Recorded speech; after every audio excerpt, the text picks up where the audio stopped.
Bang, gimana rasanya pakai lowering kit dari iSpring? Apakah enak? Apakah nyaman? Apakah ada problem selama pemakaian?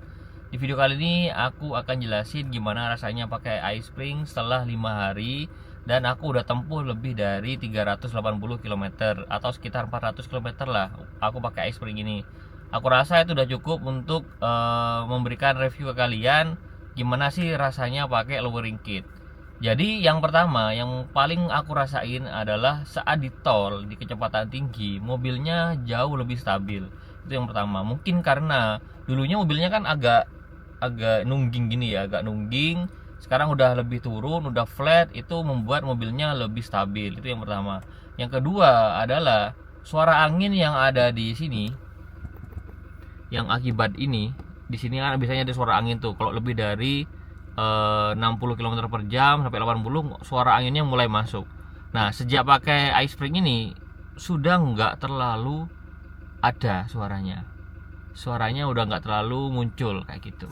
Kemudian yang ketiga adalah di ininya apa namanya, di suspensinya. Suspensinya tentu sedikit banget lebih keras daripada originalnya, tapi bener-bener sedikit ya, sampai kalian tuh kayak nggak notice gitu, kadang-kadang lupa kalau ini udah pakai lowering kit karena emang seenak itu lowering kitnya. Dan memang dia didesain berdasarkan originalnya. Memang ya, nggak memungkiri nggak ada yang namanya makin dipendekin tuh makin empuk tuh, nggak ada, pasti akan makin keras. Cuman ini bener-bener di titik dimana perbedaan antara original dan lowering kitnya ini bener-bener beda tipis gitu. Dan yang aku pakai ini yang versi yang pertama ya, iSpring yang versi sebelum improvement, jadi masih rada tinggi. Nah, kalau kalian pakai yang iSpring lebih pendek lagi, ada lagi tuh, dia tuh bisa turun 1 jari lagi, itu biasanya udah apa ya, udah lebih ceper lagi. Dan aku belum tahu rasanya kayak gimana kan, dan harusnya sih agak lebih keras dikit.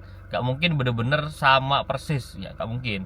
Cuman selama pakai iSpring ini aku gak pernah ngerasain yang namanya mentok, gak pernah ngerasain yang namanya limbung nggak jelas gitu. Jadi body rollingnya sekarang udah lebih enak gitu. Jadi kayak saat kita belok itu dia nggak terlalu ngerol gitu. Terus apalagi saat melewati posisi tidur yang agak gonjang ganjing itu dia nggak terlalu kebanting. Sebelumnya tuh rada kebanting. Jadi lebih ke ini ya, lebih ke kenyamanannya sih nggak ada yang dikorbankan lah menurut aku. Bener-bener minor banget gitu loh. Kemudian untuk mobilnya, karena ini kan lowering kit, memang lebih pendek, yang depan yang belakang jauh lebih pendek. Cuman kan nggak di level dimana deprok banget ya, nggak sampai menempel banget gitu ya. Jadi kalau keadaan banjir kan di daerahku nih, hujan sejam aja udah rada banjir. Jadi aku rada khawatir kalau mobilku terlalu pendek. Dan di iSpring ini kan dia nggak terlalu pendek tuh, nggak pendek banget, tapi dia udah kelihatan cepet. Jadi fitmentnya tuh bener-bener pas. Disitulah aku kenapa suka pakai lowering kit ini, dan akhirnya memilih lowering kit ini. Memang karena tujuannya memang lebih pendek supaya lebih enak jalannya, lebih looksnya lebih kelihatan. Cuman tetap tidak mengorbankan kenyamanan dan juga dari fungsinya. Mobil ini kan sebenarnya aku beli mobil besar ini supaya ngelewatin banjir tuh rada mudah. Jadi banjir-banjir yang minor-minor tuh aman-aman aja kayak gitu.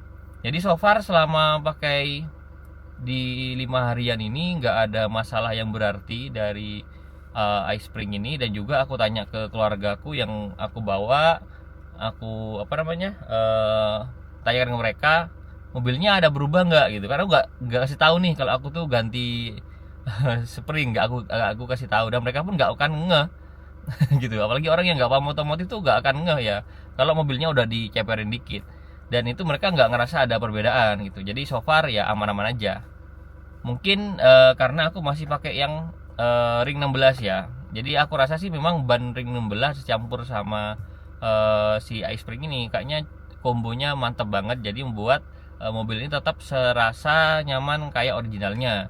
Cuman aku masih coba pikir-pikir dan lagi mau beli juga ring yang 18. Cuman masih milih-milih nih yang cocok yang mana. Dan juga aku kayak sayang banget bannya nih masih agak tebel. Jadi kemungkinan kalau bannya nih udah agak habis dan juga aku udah mau ganti ban, baru kayaknya aku ganti velg deh kayak gitu. Karena kalau ganti ke ring 18 ban ini sayang banget gitu loh. Kalau dijual pun kayaknya lakunya juga murah juga gitu ya. Oke, Itu review jujur aku terkait ice spring ini selama 4 harian aku pakai sejak hari Sabtu. Oke, itu aja untuk video kali ini. Terima kasih sudah nonton. Sampai jumpa di video selanjutnya. Bye.